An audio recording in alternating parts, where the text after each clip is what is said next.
Alright, so I'm going to film a video today and just a little day in the life of what I do on my days off work from Tesco. So usually on a Sunday I finish work in the morning at 7 AM from Saturday, and I'll stay up all day long, and then I'll go to sleep with Ella at just normal people time. So I have like a 24-hour day from a Saturday to Sunday. So I've just woken up. It's currently 22 minutes past 6. I woke up at, I woke up at about 4:45, got out of bed at 6. It took me a minute, I won't lie. But as you can see, it's currently 6:22. And I've said my morning prayer. I've drank my 1 litre, always. And now I'm about to go jump in the cold shower for 90 seconds. As you can see, the physique is coming. But I'm gonna do this. Then jump in the car, go and do my morning cardio, come home, dive into some work. So I'll pick this back up after I've done the cold shower. So you can... It's done. It's fucking done. I swear down. Doing that every morning. Ooh, that shit's different. She's different. It just gets you in the flow, you know. When I wake up, my brain's it's all warm and cozy. But through drinking the water and jumping in the cold shower, it really kickstarts the momentum for the day. My nips are solid right now. It felt so much colder today for some reason. It might be because it's becoming winter and the fucking bathroom downstairs is freezing. Oh fuck. Right, I'm gonna get dressed. Get dressed and jump in the car.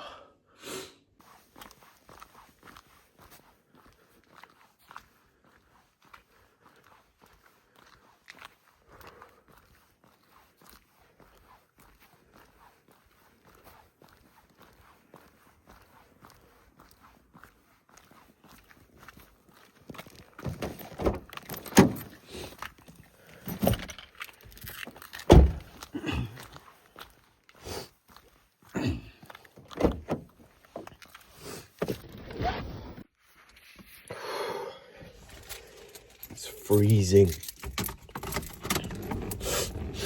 Like, it's seriously cold out here. Ooh, I'm gonna have to slap these heaters on, man. The joys of living in Wales in the winter. Ooh. Got goosebumps. But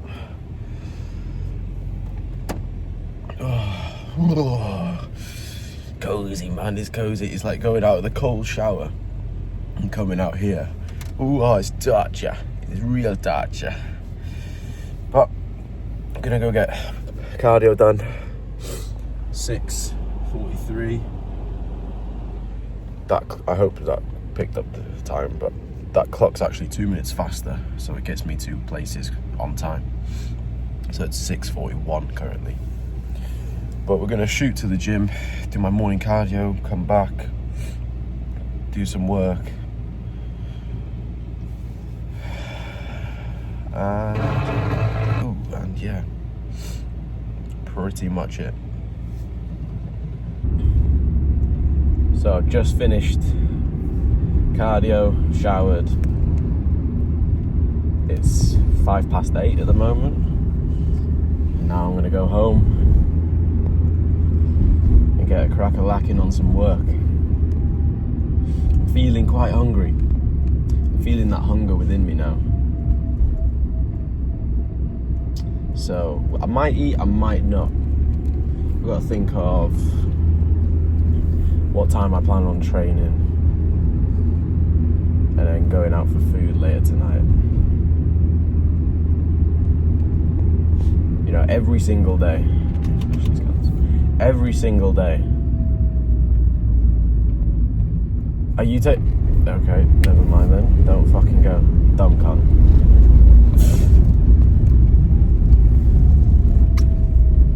Yeah, every single day there's just always something, right? Nothing's ever just straightforward.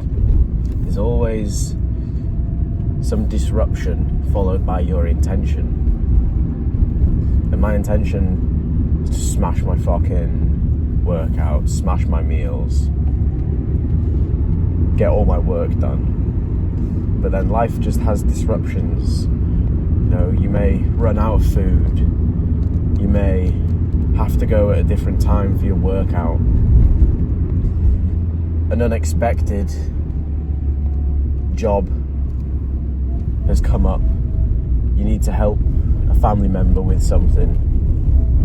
Just so many little variables that can come into account on your day to day that can just disrupt your intention.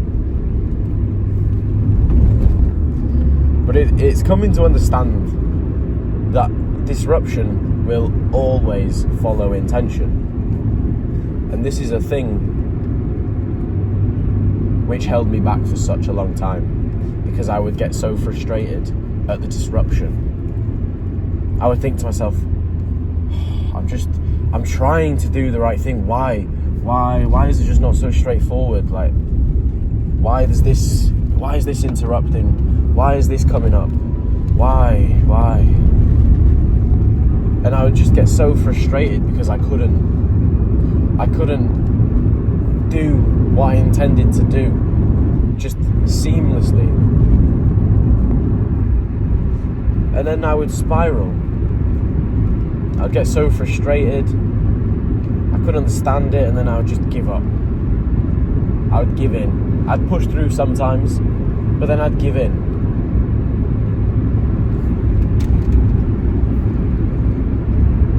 But understanding that disruption always follows intention, it allows me to understand why nothing is ever straightforward. And the times that it is straightforward, it's fucking amazing. You know, you just crack on.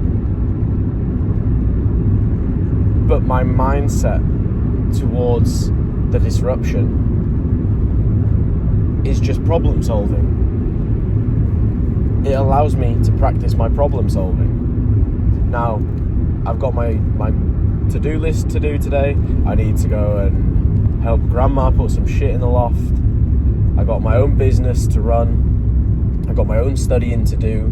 I've got the gym. I need to eat my meals, time my meals for the gym, and then go out for date night with Ella tonight.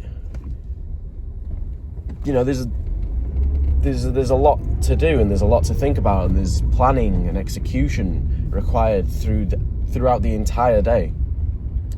It's not just as simple as 9 o'clock I'm eating. I'm going to go home now. I'll be home in exactly 12 minutes, and I'm going to have my food for exactly 13 minutes. Then I'm going to study for exactly 45 minutes. It's never going to be like that. But you can get wrapped up in trying to create the perfect routine and have a flawless day. A flawless day is a day in which you executed every single task you intended to do, and you didn't let the disruption disrupt you.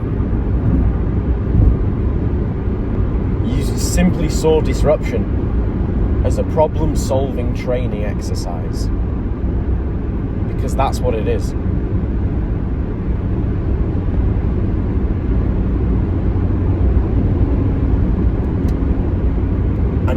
elevates you so much. Because understanding why the disruption is happening, not only are you able to actually move forward through all the problems that may arise, and you're able to keep a positive state of mind. Because you could understand what you need to do, and then you could still see the disruption, you could push through it, but you could stay negative about it and still be pushing through.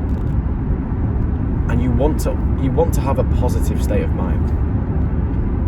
Positive will attract positive, right? So if you understand that, okay, no, this is actually training. This is an opportunity for me to train my problem solving skills and get better. Now it's a positive scenario. Now it's not just a disruption to your intention. That's how I think of it. That's how you need to think of it. Because a negative state of mind will only attract negative circumstances, negative outcomes, negative results. And having the positive state of mind and being able to hold that positive state of mind all throughout the day is key. Because when you apply yourself to your intentions and you're in that positive state of mind, you're going to attract positive outcomes and positive results from these. But if you keep getting tapped into a negative state of mind because you don't understand that the disruption is training and your opportunity to become better at solving problems, this is going to hold you back dramatically.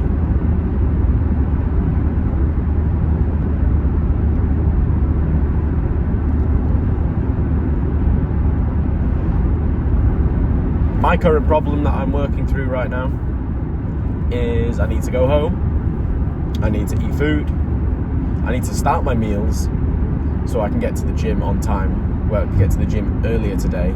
I need to go and buy some Weetabix right now. I need to get back to take Ella to work. I need to do work but not eat too much carbs, which fucks up my mind and gives me just a slow, foggy haze up there. So I want to still start on my food. I need to go buy food. I forgot about that, actually. I forgot completely about that. I need to go buy food and meal prep today. That's not even on my to-do list. There's a problem for you. There's disruption. I can't just go and eat my meals. I need to now go and buy and cook all my meals again, along with everything else I need to do today. You see, it's just beautiful. It really is beautiful. I completely forgot about that.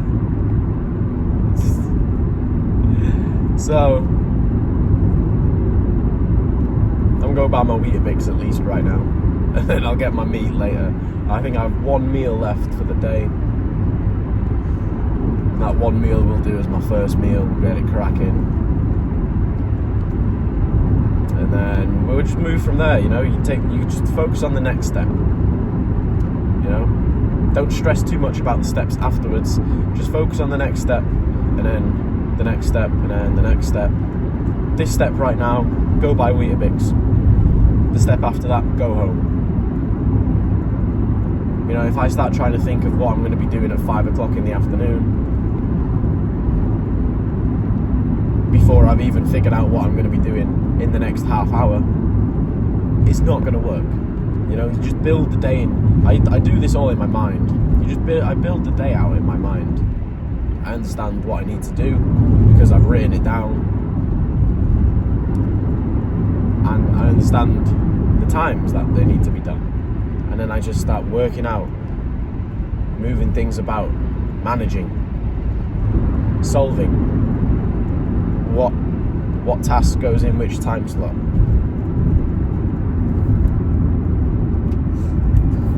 But I'm going to leave it there. I'm going to go get my Weetabix from Asda, because they've got some juicy carbs for a pump. And I've got, I'm going to show you later the new treats I've got for the gym. But I'm going to leave it there, go get some Weetabix, head back home, go buy food and whatnot, and get this day rolling. Beautiful. 3 kilos acquired.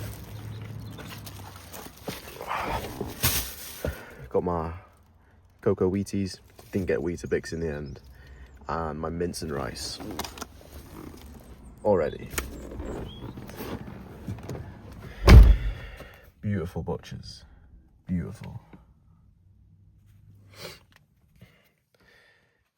But yeah, I'm gonna head to grandma's, eat this food, go home, cook my food, and I'll leave my food, but we'll cook it eventually today. But just ticking off boxes. I've got my food now, so once I go home after being to grandma's, I don't have to leave the house. I can just stay there, work, get my meals in, and then head to the gym.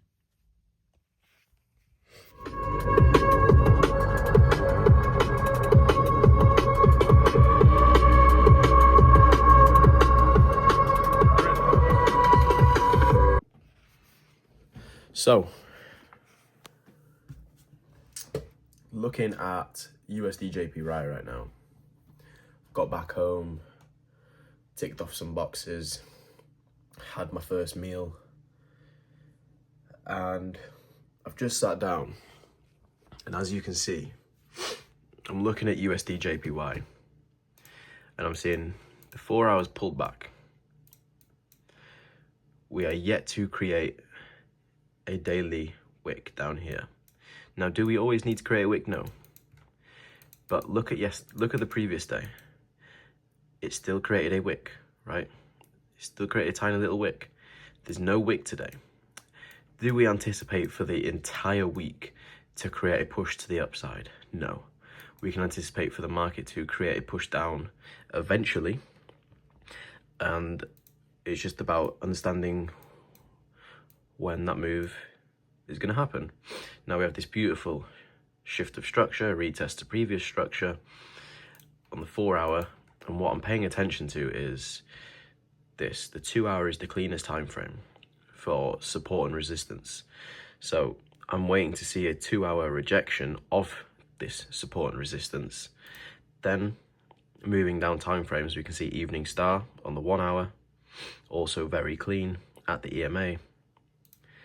30-minute clean, but we are still bullish on the 30-minute. So what I'm looking to see is potentially a shift of structure, and then I'll be happy to enter this trade. But I need to see a shift of structure on the 30-minute or 15-minute time frame before taking any angle confirmation. And that's all I'm going to be waiting for. As far as the other markets go, USD JPY is doing very similar. Pullback, no wick. USD CHF is looking kind of mad. It's having that retest and that push straight away. Euro AUD having a deep retracement. So we'll see how the day ends. And again, we created no wick. So we'll see how the day ends. And GDP AUD, exactly the same, no wick. This is looking a lot cleaner for the potential than this, simply because of the area of interest and obviously this whole consolidation zone. Because even if the market does close below the area of interest, it's fine, because all we're going to be waiting for is the market to close on the daily, but then to see a break, retest on the 4 hour to continue that trend to the upside. Beautiful. That is all the pairs. And I'm basically USD JPY, we might take a trade today. And the rest of the pairs in the next 2 days, probably, if not 3. But yeah, we're just going to be monitoring this. We've got 3 hours Okay, I didn't know it was, oh, it wasn't on the full one. Right, we got 3 hours until this candle closes on the 4 hour. Obviously 1 hour on the 2 hour. So I want to see the 2 hour close bearish first, and then look for further confirmation. Because I'm not going to take this trade just yet. We got what? 12 o'clock. This candle closes. Now that next candle could very much be bearish, being that we are entering New York session. So is the question, do I want to take the trade now, have my stop loss a bit more conservative up here and take this trade? Or do I want to wait for a break and some type of retest, and we identify the lower time frame for that break and retest of some area, even on the 15 minute? If the market starts pushing down, I'm simply just going to wait for break. If obviously shift of structure, break, retest under this, then we can take our position here. And taking the position here, as we just showed, you could have had the same risk to reward, but with extra confirmation of entering it down here, and you could even squeeze your stop loss even tighter now, having that extra confirmation of that break and retest on the 15 minute. So you see how patience always pays. Yeah, we may miss the trade, but the added clarity of having those extra confirmations is just so much better for your psychology and also for your risk to reward, because there's nothing wrong with missing a trade, but there's always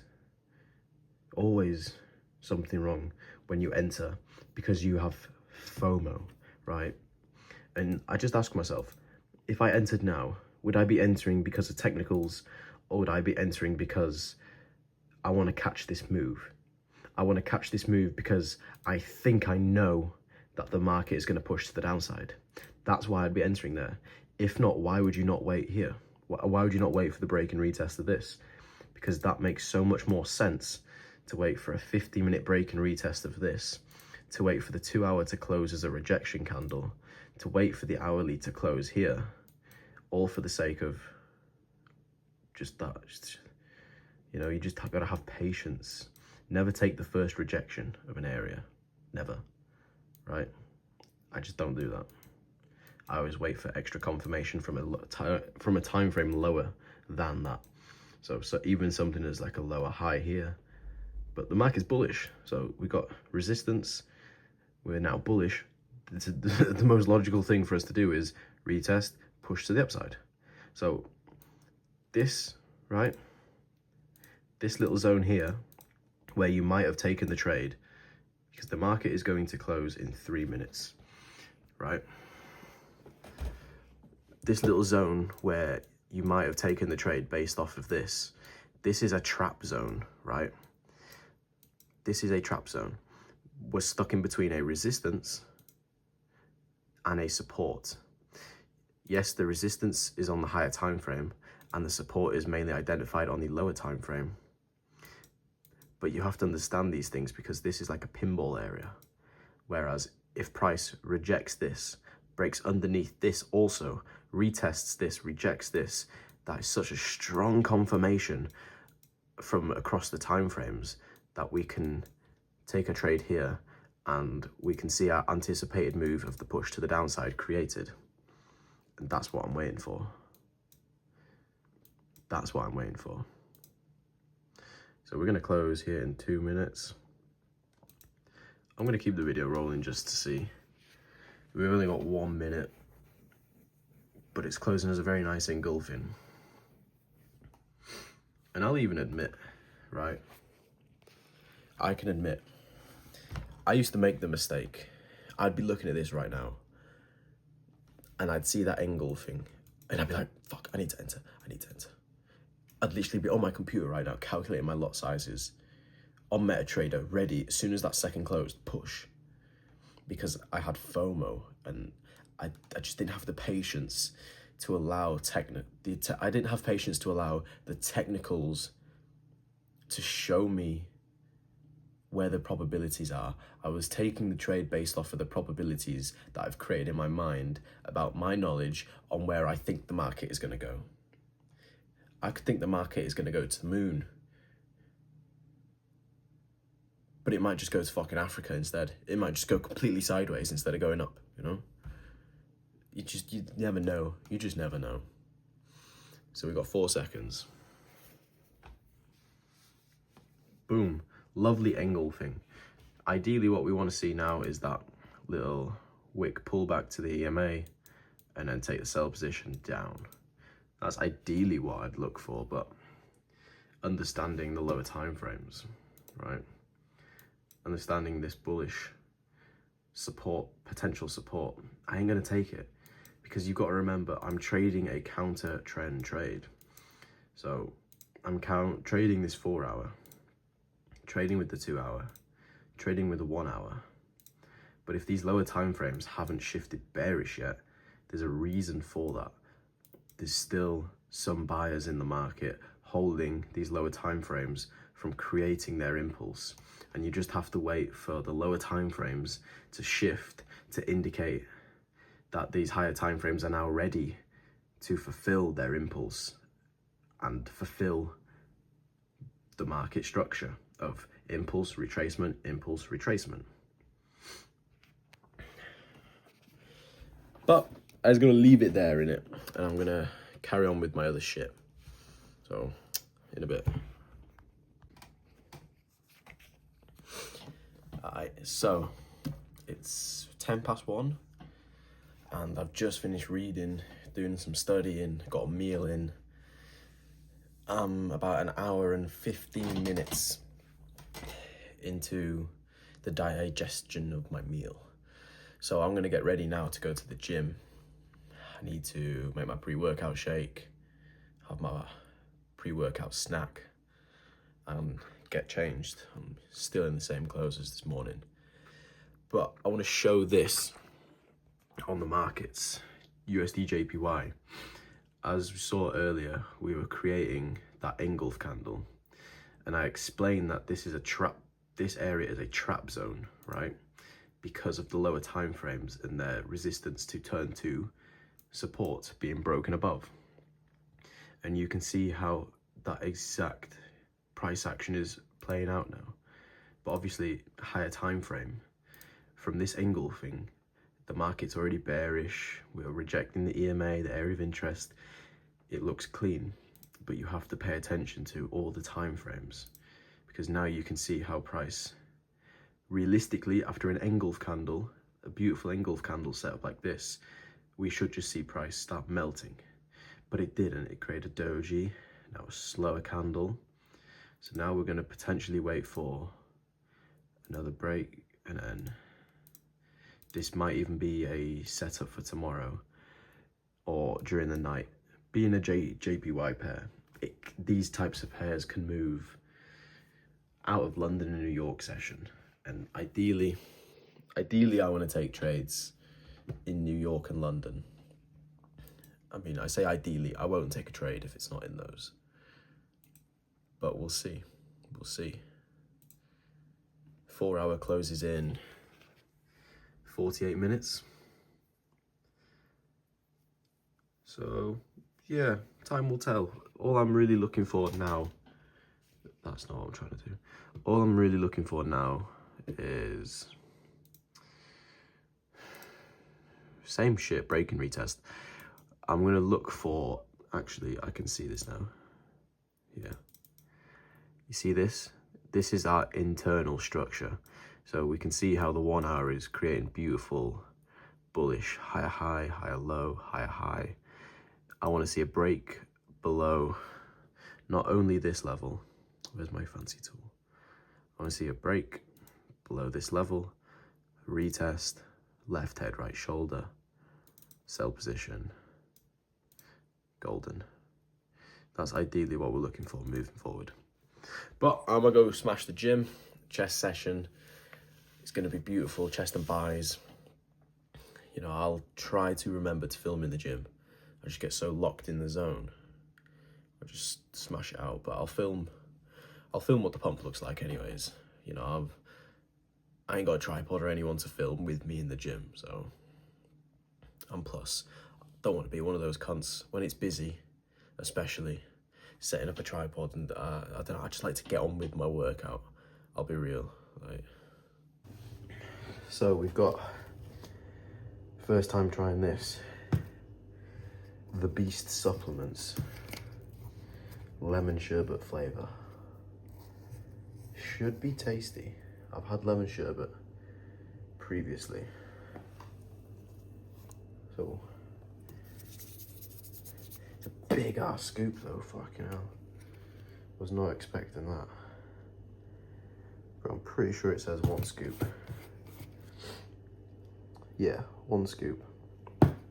So we've got 1 scoop of that, of pre, and then 1 pill of L-citrulline, because this, right, where is it? Yeah, citrulline malate, 6,000 milligrams, right? When you see these tubs and you see the pre-workout, you see, oh, beta-alanine, 3.2, citrulline malate, 6 grams, tyrosine, 1 gram. Oh, bro, that's sick. 4, however many it is of caffeine, 300 milligrams of caffeine, you know? But you have to, where is it? You have to pay attention to this, right? Citrulline malate, 2-to-1 ratio, which means it's half of it is citrulline, half of it is malate. So in that 6 grams it says on the tub, you're only actually getting 3 grams of L-citrulline. So I take one of these, which is 3,000 milligrams per tablet, I think. No, per 4 tablets, I believe.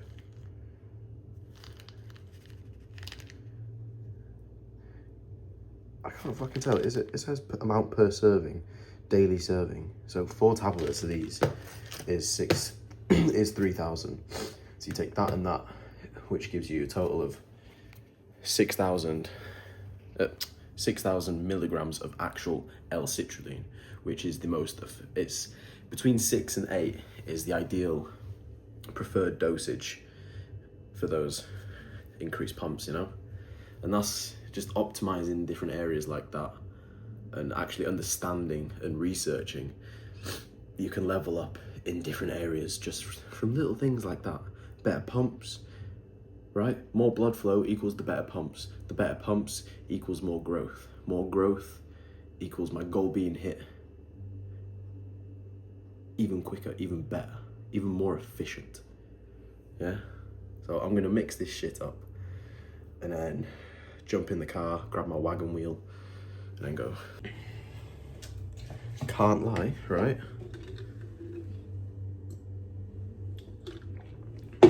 It's pretty fucking tasty. It's pretty fucking tasty. Now we've got pills.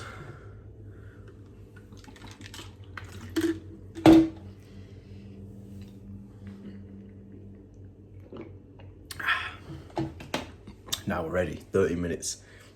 The countdown begins. So I'm gonna skedaddle quickly before I start going.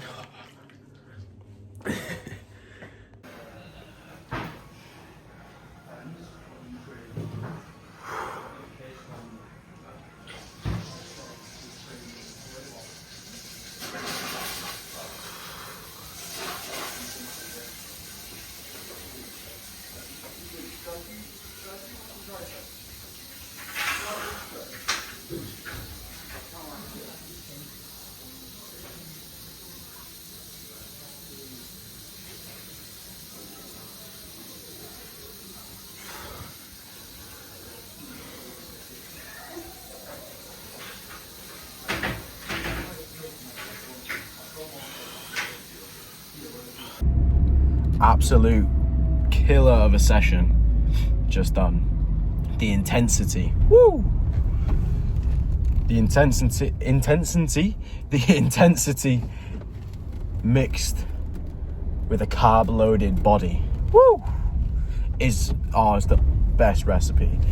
You already seen the clips post-pump in the changing room. It is naughty. It's absolutely naughty. But now it's just trickle on back home and then go out for some food and refuel my body, yeah? Get some nice Italiano, some pasta, and hopefully some chicken. Then hopefully some chicken. I need that protein after that workout, that is for sure. But that's it. It's literally just 20-25 minutes home. Put some music on, do some thinking. Blessed day, honestly. Every day, just blessed.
One small part.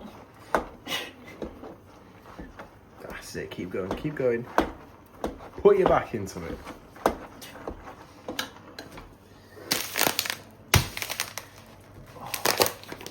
Joey, sit. Sit. Joey does not listen to you. Excuse me. Joey. Good boy. Mince, Joey. Mince. Mince. Romans. Ain't no answer to these trick questions. Money making nip, straighten out my jewelry on my best dresser. Well known, flick up a gem phone, snatch a champagne bottle from Rico's till T-shirts. Whatever niggas playing chess, not checkers. Nigga 38 special for you clever niggas. See, bro, you ain't living down by the street code. Been through all these motions. Beautiful, beautiful day. Every box has pretty much been ticked, apart from meal prep, which is ongoing downstairs right now. 3 kilos of mince and just over a kilo of basmati split in between different tubs. It lasts me like 4 or 5 days, and it's a game changer. It just saves me cooking and the hassle every day of I need to cook. I just eliminated that completely. But you can see my eyes, my speech, I'm tired. I'm not tired, I'm low on energy.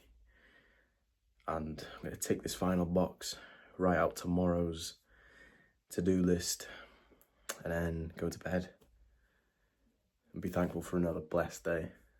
You know, it's just a beautiful day, you know. Smashed the gym, smashed my food, went out for food, spent some time with the family, took no trades, but that's just the game, you know, that's just the game. So it was a sick day, man, sick day, as usual.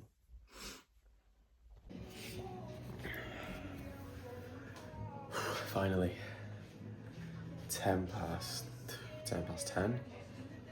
Done.